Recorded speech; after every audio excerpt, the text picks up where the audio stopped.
You make any movement, you will be killed. I got hands. Crawl out. Crawl out towards the sound of our voice.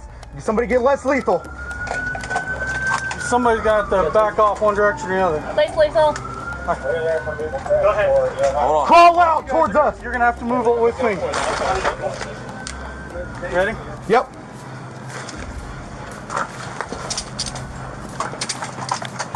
Full mount. 283, clear the air. One in custody. On April 5th, 2023, a resident in the Harris subdivision of Robinson, Texas, noticed what he suspected to be an uncontrolled fire burning through the grass. Since it was dark and there was lightning in the sky, he decided to call 911 to see if someone had a burning permit. Little did he know that this action he was about to take would set the stage for a horrific discovery that would also go on to remind us why dogs are considered man's best friend. When the resident called emergency responders in Robinson, he was asked if there was anyone attending to the fire, to which he replied no. The emergency responder alerted police officers to head to the scene and check out the source of the fire, but nothing in the world would have ever prepared them for the horrific discovery they were about to make. When the police got to the scene of the fire, they realized that what was presumed to be a burning bush was actually a charred human body burnt beyond recognition. However, something else also stood out at the crime scene. Close to where the remains were discovered was a white-haired Labradoodle dog who barked frantically at officers and refused to leave the area. What's up, puppy?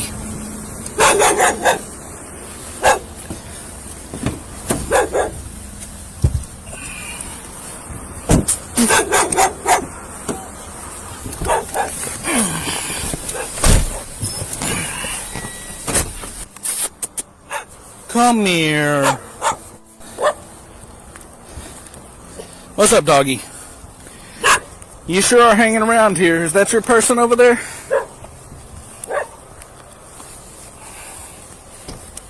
Hey, the way that dog's hanging around, that dog sure is hanging around, which makes me think, is there anybody at the station that could bring us the chip checker? Like at the fire station or run over to the PD? Is the dog trying to be protective or trying to lead us over there? Because it looks like she's trying to lead us over there. Come here. What I don't want her to do is I don't want her to pass through it. And Right. yeah.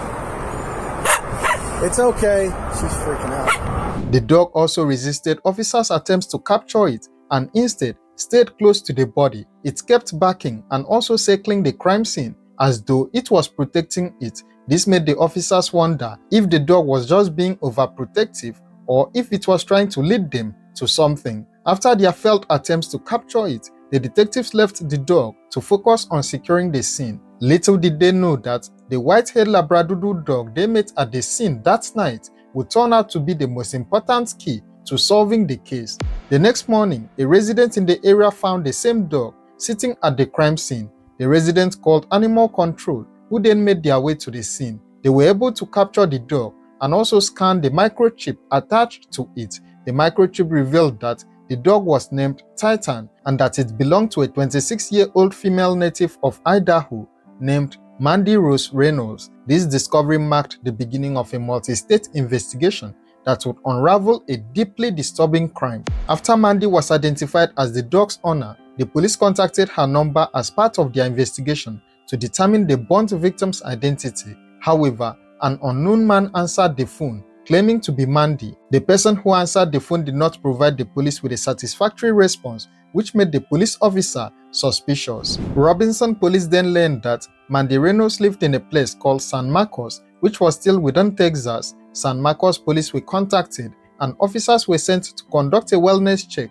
at Mandy's residence. When police visited Mandy's home in San Marcos, Texas, they found it completely empty with her black Honda Accord car missing. At this point, law enforcement officials knew that there was a problem. As the police intensified their search for Mandy's missing vehicle, they turned to license plate tracking databases. Their efforts led them nearly 500 miles away to another place called Wichita in Kansas, where on April 8, 2023, officers spotted the black Honda Accord car linked to her case. When Wichita police attempted to pull the car over, the driver refused to comply. Instead, he sped up, leading officers on a dangerous high-speed chase that lasted nearly 30 minutes. The pursuit came to a violent end when the Honda Accord crashed into another vehicle, forcing the driver to abandon the car and flee on foot. The suspect, later identified as Mandy's cousin, Derek Darknold, desperately tried to evade capture.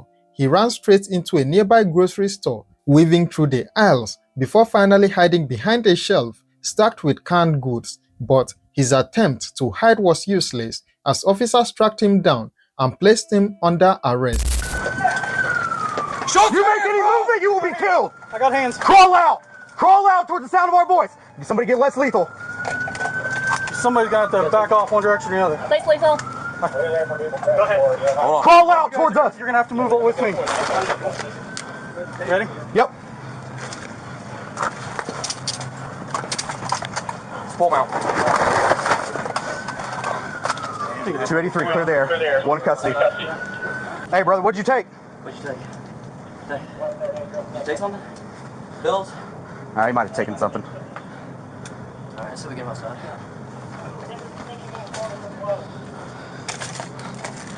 Yeah, we gotta go that way. Someone stay here. Make Yeah. sure they The don't- car too. The car. Back at the crash site, the police searched Mandy's car and found a .380 handgun lying on the driver's seat floorboard. It was a significant find, but detectives needed more to link it to Mandy's death. Meanwhile, in Robinson, Texas, investigators continued to examine the scene where Mandy's body had been found. They determined that her remains had been burned inside a large plastic storage container. Among the charred evidence, they discovered something crucial, which was a fired .380 bullet casing, partially melted from the intense heat. With every new clue, the case against Derek was growing stronger, and then came the most damning evidence of them all.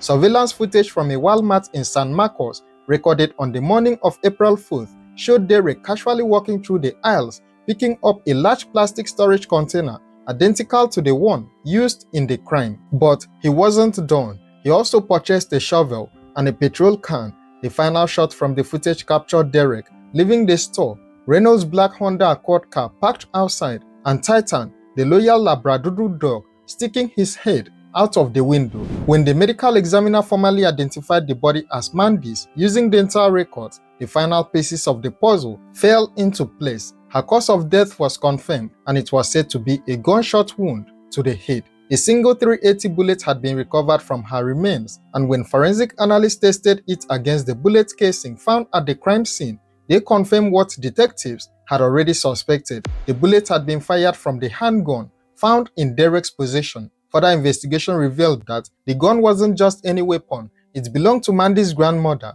Due to the overwhelming evidence, Derek was subsequently arrested and slammed with multiple charges relating to Mandy's death. Mandy Rose Reynolds was a 26-year-old woman filled with hope, kindness, and ambition. She moved from Idaho to San Marcos, Texas, eager for new opportunities and to be closer to her best friend. She was considering enrolling in college and was excited about what the future held. She had everything to live for, but her life took a devastating turn when her cousin Derek Darknold reached out to her under false pretenses. Mandy's father had always feared for her safety around Derek, advising her to stay away from him. However, despite her father's warning about him, Mandy drove from San Marcos to Kansas just to pick up Derek, believing she was helping her family. Unknown to her, Derek was a 9-time convicted felon with a history of violent crimes, including aggravated assault and firearm possession. He was also on felony probation and had an outstanding arrest warrant when he convinced Mandy to take him in. Mandy allowed Derek to stay in her apartment in San Marcos for about a month. Then, in an act of brutal betrayal, he murdered her. The motive for the killing remains unknown. On November 7, 2024, after a 4-day trial, a jury took just 40 minutes to sentence Derek to life in prison. He will be eligible for parole in 30 years. As Mandy's mother, stepfather, and brother delivered emotional victim impact statements, Derek disrupted the courtroom, shouting accusations at his cousin. The judge repeatedly warned him, but he refused to remain silent. Tensions reached a boiling point when Derek's family, who had been present throughout the trial, clashed with Mandy's family After the sentencing, a brief quarrel broke out, leading to Derek's brother-in-law being detained. After trying to punch someone from Mandy's side, he was released without charges after about 30 minutes. As Derek was being led away, he spoke to a reporter, insisting that his cousin had committed a crime. When asked about himself, he made the chilling statement, "I guess I'm just a murderer." The loyal dog contributed to solving this case because it was the microchip it was wearing that helped them identify Mandy's remains, which quickened the investigation. Overall, the dog was later adopted into another home, ensuring that at least one life was saved from the tragedy. What do you think about this case? Share your opinions in the comments below, and don't forget to like, share and subscribe to this channel for more true crime stories.